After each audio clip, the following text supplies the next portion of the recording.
This story may be on the shorter side, but it holds my deepest fear.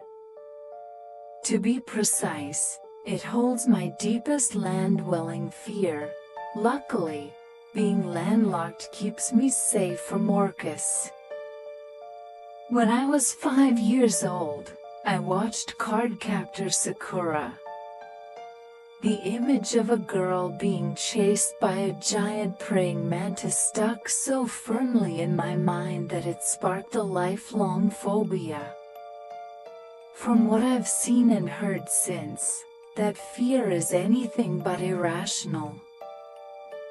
Recently, I tried to face this phobia by talking to a coworker. She told me that the last time she saw a praying mantis, it was eating a hummingbird alive.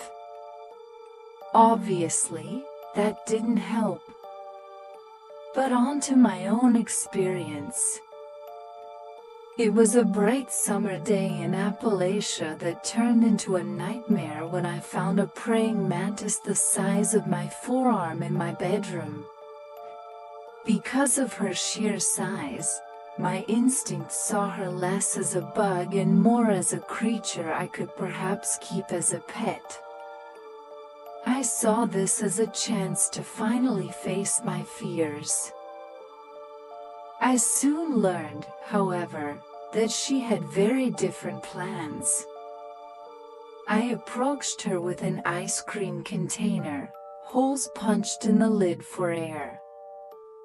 As I got closer, she turned her head upside down and launched herself from the wall. She twisted in midair and flew. I hadn't even realized they could fly. Suddenly, I was screaming as a mantis larger than my grandmother's chihuahua attacked my face. I struck her with the bucket, sending her sprawling to the floor. While she was dazed, I managed to trap her inside the container.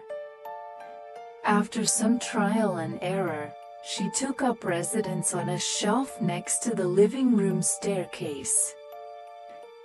There were so many other things she could have looked at, but her triangular head remained tilted toward me like a curious dog, her eyes following my every move as I slid down the couch.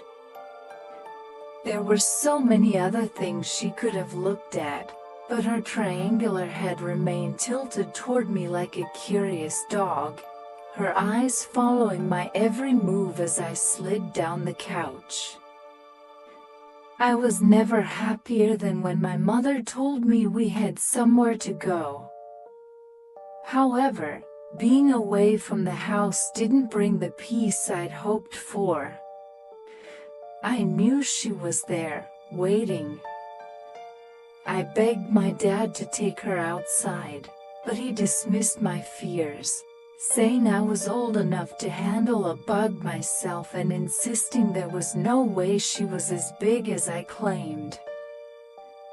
I was on my own, trapped in a terror I had tried to outgrow, now reinforced by a mantis that seemed far too intelligent for an insect.